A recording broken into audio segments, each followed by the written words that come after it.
Hello, everybody, and welcome to our world today, the Unionist perspective. Today, we're going to be looking at what's currently happening in the US with the run up to the presidential election and how we feel about it from the Unionist perspective. So, I'm going to ask Sage to just give us a sense of what has been happening, and we'll take our conversation from there.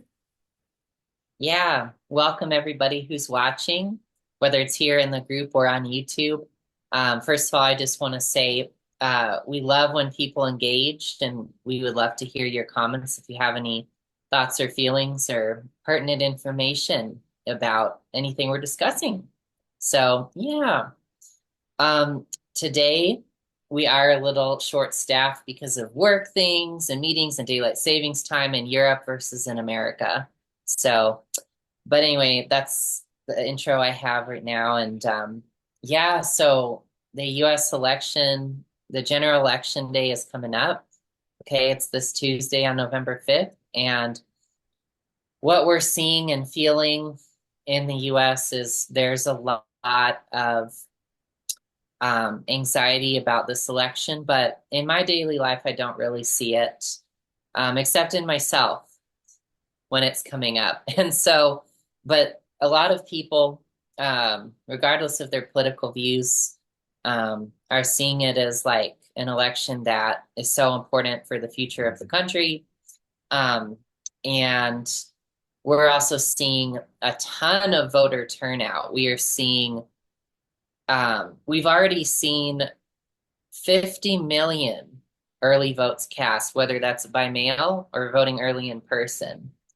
To put that into perspective, um, it was just a little bit over 150 million people total voted in 2020. So if you're thinking of that, that's a third of the total vote in 2020. And the total vote is probably going to be larger this election. So it's definitely going to break voter turnout records probably for this century in the country.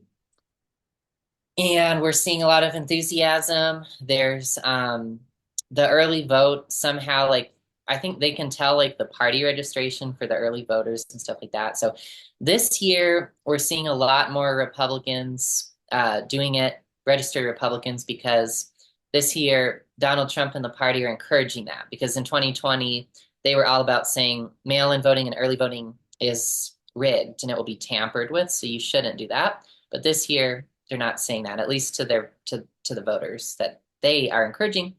So that's an interesting change, but we can't really tell anything from early voting data because so many Americans are independents. In some states, the early mail-in voting is like 30% independents, sometimes more. So you can't really tell which way they're going. You can really only speculate at this point. It's definitely more women than men, though, by a big margin. Um, so that's another thing to think of, but we can't really predict this. And so one thing that I wanted to tell people is don't don't just be present with yourself and your feelings and stuff, and just find peace and go about your life and do what feels good to you, but don't follow the rat race, or the what's the good word for it, like the polls, the horse race. That's what I was trying to say, the horse race of the polls, because what happens is every few minutes a news outlet comes out with a new article that says, oh my God, Kamala Harris is ahead. Oh my God, Donald Trump is ahead.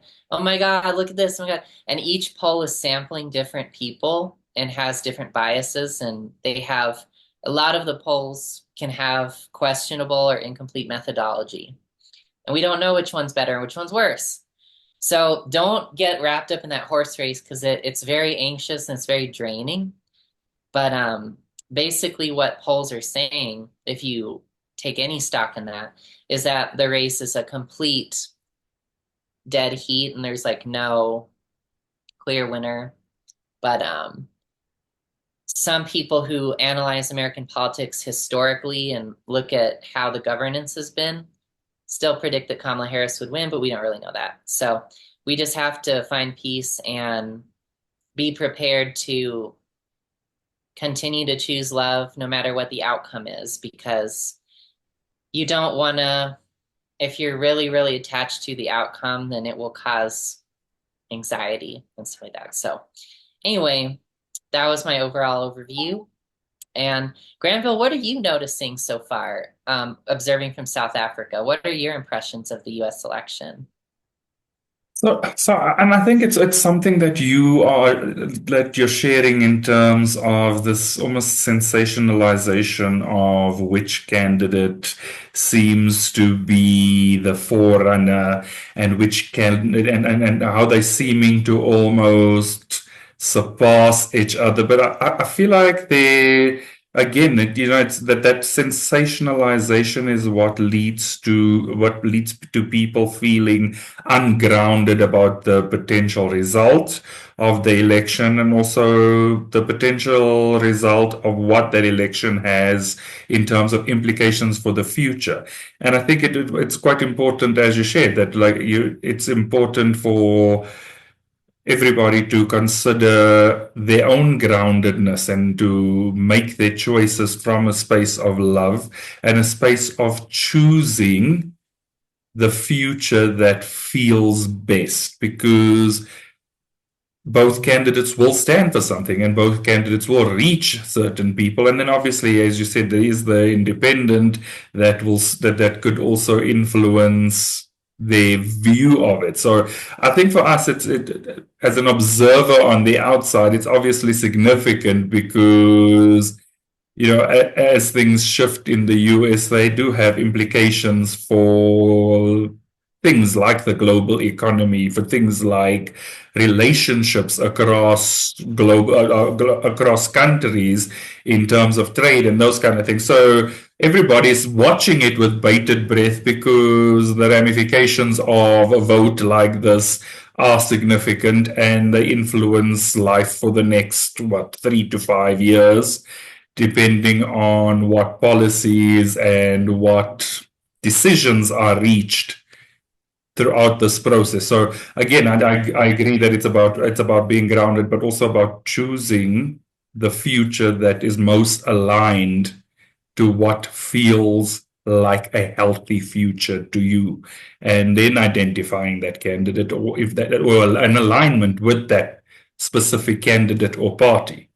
And I think that part of it that's kind of different to South African elections is that it's much more a party focus than a candidate focus. So there's a lot more sharing in terms of what is happening in terms of those parties, how they're aligning with each other or misaligning with each other, how they're aligning or misaligning with economic policies and those kind of things. And so sometimes most times the vote is for the party, and the party then elects its president to become the president of our country. So there's significantly less focus on the individual as the running for the presidency. It's much more that it's a political system driven by party politics. Yeah, it's interesting. Yeah, and that's an interesting comparison there. And I also wanted to ask, um, within South Africa, or like in your perception, is there any like crucial issue that where, for example, like Ukraine, obviously, okay, that country, obviously, whether Donald Trump wins or whether Kamala Harris wins, I feel like people have pretty strong feelings because that could affect Ukraine in a big way, potentially. Do South African people have that, or is it not really very direct? Um, So, they're so talking. there are parties that would speak up about it, but I think there's a bigger alignment specifically with what used to be the ruling party, the African National Congress, to Russia, because Russia at some point supported the African National Congress in the fight against apartheid. And so there is a sense of allegiance there. So a lot more silence than vocalization on the topic of the Ukraine-Russia war. But also, I think it's probably a lot of silence based on the fact that what used to be the ruling party has also remained silent. So even the coalition government right now, there are parties speaking up more, but it's not. It wouldn't. I don't think it would be anywhere near as vocal as some of the dissent you would see with like the Democratic Party or the Republican Party in the US. Yeah. Yeah. It's interesting. And yeah, I just know that because the candidates are different on foreign policy in a really big way potentially. So, because Donald Trump has given mixed signals, and we'll give him that, but he seems to be much more, at least isolationist, if not aligned with the, well, with Russia. So, hi, Irene. Hey. And so, what I wanted to mention too is that I was looking at an article, and it was cool because it was such a break from the typical news articles that we see. And it was saying how to reduce stress when it comes to like political disagreement. And I really liked that because it just that's what we need more of in this country and in every country in the world. Like we need less um demonization and hatred, and fear mongering toward people who are on the other side or opposing views. And it was advocating for that. And it was also advocating for seeing people um, through the lens of like loving kindness and stuff. And you kind of like, in the article, it gave people an exercise to do. And it was saying like, imagine sending love and kindness to yourself, to a family member, a friend, a neighbor, a random person, and then let's say a person from the opposite political party or something, or someone who's voting for a different candidate than you. And I thought that that was really cool because it's just really important to remember that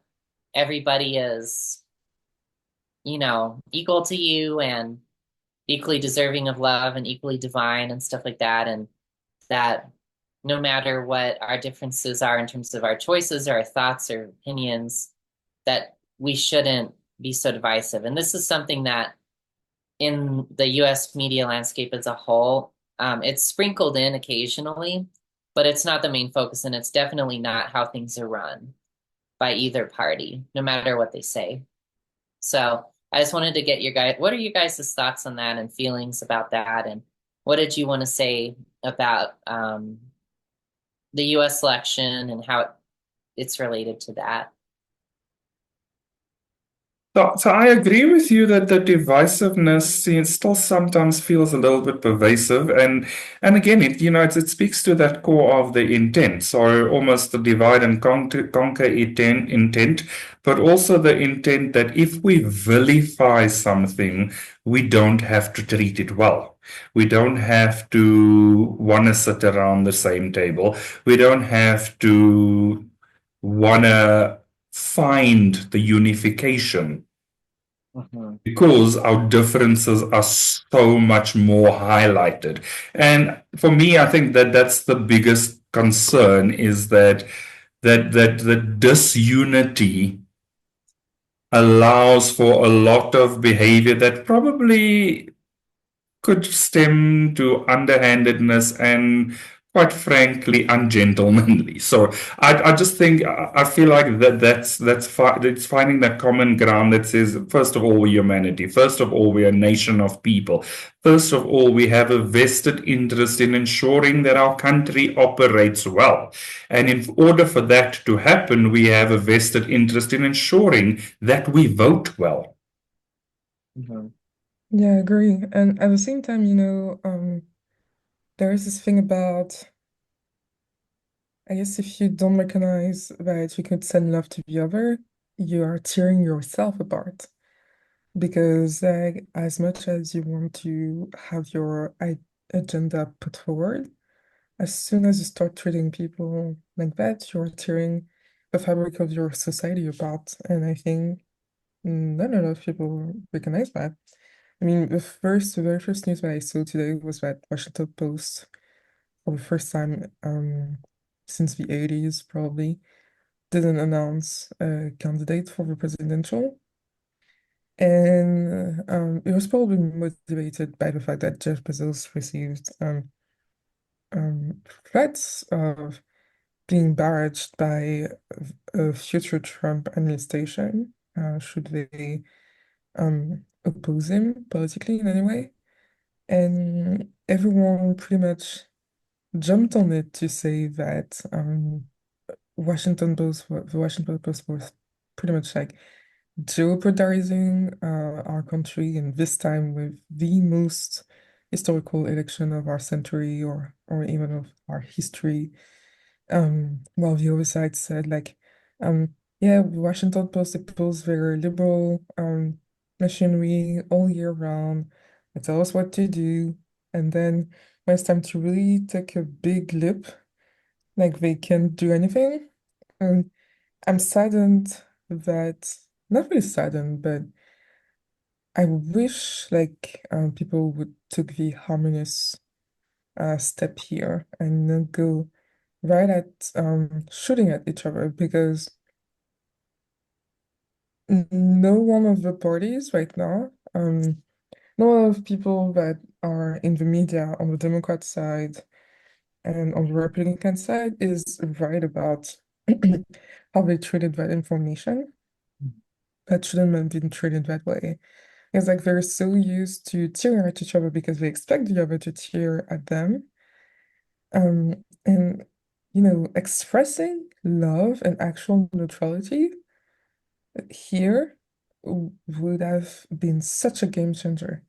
Such a surprising, calming, gentle um, way of informing the society. Such a huge step in our power. Um, and I'm saddened that we're in a society where we don't even think of that because we're so used to polarizing each other. I think we've talked about it since the very beginning of our live discussions. Um, and I think it's really important to really step out of that because all that I steal from the journalists, even though like I admit that some of them do a really good job of investigation and relating information in a clear, simple way for most of the population. They were hidden in their own heads, and it was so clear to me. And I really like that I came on at the time that you were talking about the gentle, non-fearful way of relating to political news because it's such a breath of fresh air. And I feel so good that we could find that amidst all of this seemingly chaos during election week. So that's what I thought about it. Maybe a little bit vague, but I mean that was my personal experience in regards to it today. So yeah, I hope it like brought to the topic as well. Yeah, I love that. I know I was feeling when I saw that the Washington Post didn't endorse the candidate, I was kind of like, well, okay, my first reaction was, as a unionist who's on the show with you guys, or this, whatever we call this, I was like, should a journalistic entity even endorse a candidate ever? Like, your goal is to well, your goal is to seek the truth as a journalist. Not very many journalists do that. They just sell a perspective, a story. You know, that's true, but to endorse a candidate, do you guys even think that journalistic entities should endorse a candidate? Not really, because in Europe, journalism means that you take some sort of code of conduct of being neutral. obviously it's not respected at this times, Yeah. but it's pretty much like if the institution of a very old country would say that journalism needs to be independent and very, very, very neutral. And when some media is owned by a billionaire or that some message is very clearly passed that shouldn't be here, it is considered very grave to us. I think one of his TV channel media got closed down because it was veering off too much as insulting, clearly insulting people just from existing on different spectrum of the political, picture. So yeah, for us it's pretty bad. That No Washington way. Post did that in the first place. But I think the timing of it wasn't really good either. Yeah. Should have been done maybe not during election week because of how it provoked such an uproar in other Yeah. people. Yeah, and Yeah. Africa as well. I mean, the requirement is journalistic integrity and independence.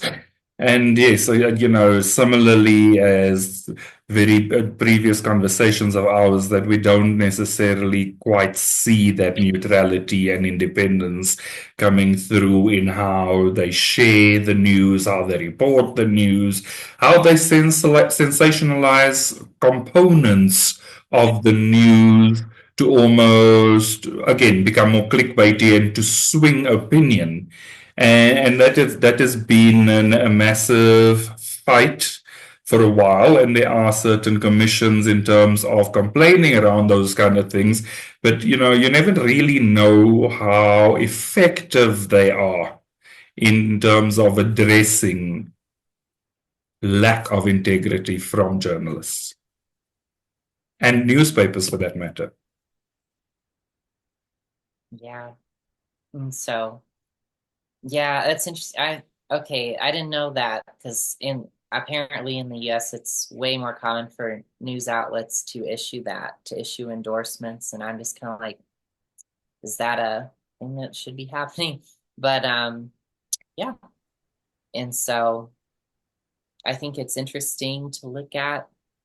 And we also were thinking of talking about the Madison Square Garden rally that Donald Trump did and stuff like that, and his team. And a lot of the headlines it's getting from the left and center perspective articles are about the um, stuff that was racist and sexist that was said in it. And that stuff is like pretty easy to cover. Like it's very clear cut and simple. But one thing that I thought was really interesting was Dr. Phil's speech at the rally.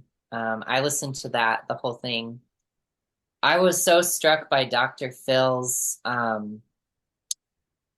his eloquence, even though I did not agree at all with the conclusion that he came to, which was to support Trump. But his argument, like everything that he was presenting about the state of politics and of society, was spot on, because his speech was mainly about cancel culture, and he spoke about how there are instances where people's membership in like a community group or a church, or like even their position in a job, which I haven't verified any of this. This could easily be made up, but it could be true.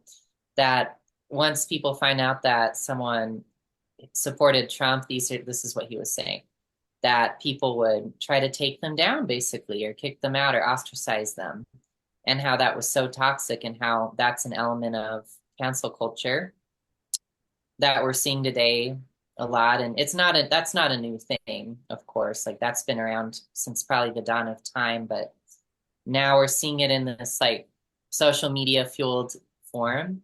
And I really appreciated his point about that, because he was saying like we shouldn't, like, political discourse should not be like that.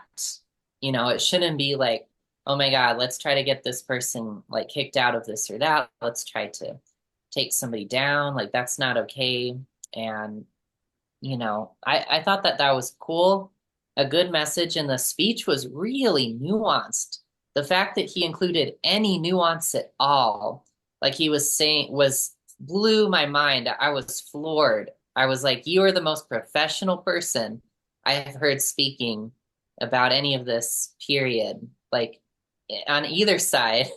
Because he introduced these little caveats and he was like, yeah, both parties do these suspect things and stuff like that. But he was kind of like being more like he felt very nuanced and logical and measured. And I was like, damn, we need more Dr. Phil's, you know? So that was my opinion. Um, do you guys have any other comments on that or on the Madison Square Garden rally, which was, I do, not on the Madison Square Garden per se, but on what Dr. Phil took out of it. And um, even though his words may be misconstrued in a word like today, I think there is some truth to it because we were just talking about that with my brother. There is something about the fact that people are harassed and attacked for their beliefs, and it's only going to polarize them more. Treating people as stupid, like you've never been in their shoes. And the problem with the fact that I went to the School of Political Science here, which is a really prestigious school, is that people think that they're lower class or actually they're middle class or upper middle class, and they haven't actually been in contact with a lot of society. And when people tell them that if they've been in poverty for so long, they don't want to, for example, share all of their stuff in some sort of semi-universal tax fund. It's because like a lot of the things that is done by the left is done by the wealthy left sometimes. And so people don't understand how this may come to someone who have fears or who has known poverty all their lives, but also on the same side knows how to work their ass off to survive. And so don't doesn't want to share that because they think they'll lose it. And a lot of people actually are like that, and a lot of people like that have converted to MAGA Republicans, and it's very true from all of their testimonials. It's kind of verified that when they speak out about supporting Trump, um, they are sometimes physically attacked and fearing for their lives. Um, and yeah, this is a whole thing about cancel culture. It's like, for example, um, an owner of a bakery today in Paris treated someone badly and tried to harass them a little bit on social media, which was not okay. And then in response, thousands of people tried to verbally harass him or make threats to his person. And it was just in a few hours. And so, and people think that it's retribution, it's justice, that the person deserves it. And it's like, it is twisted.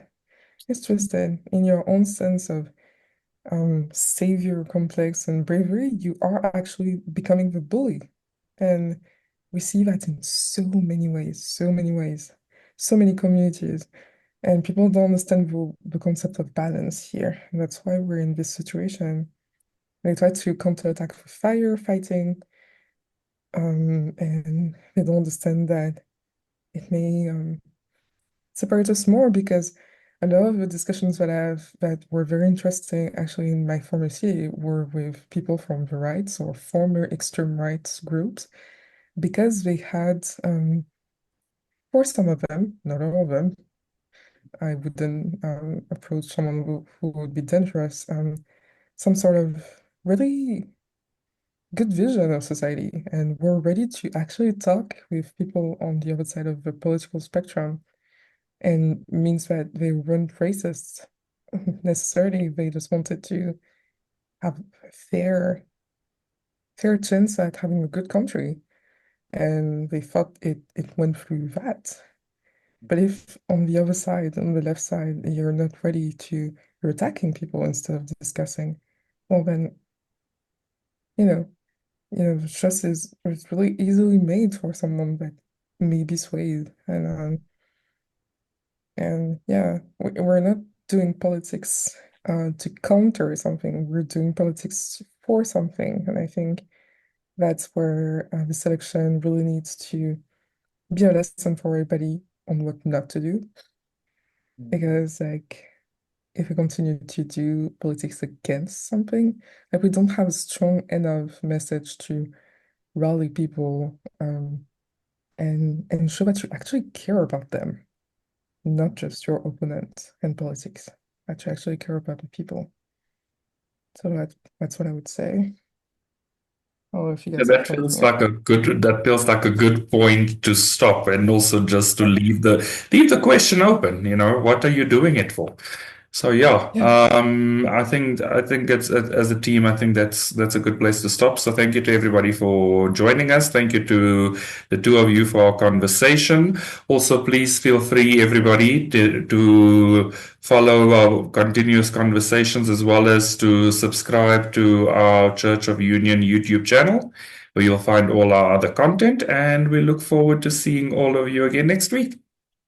Thank you, everybody. Bye bye.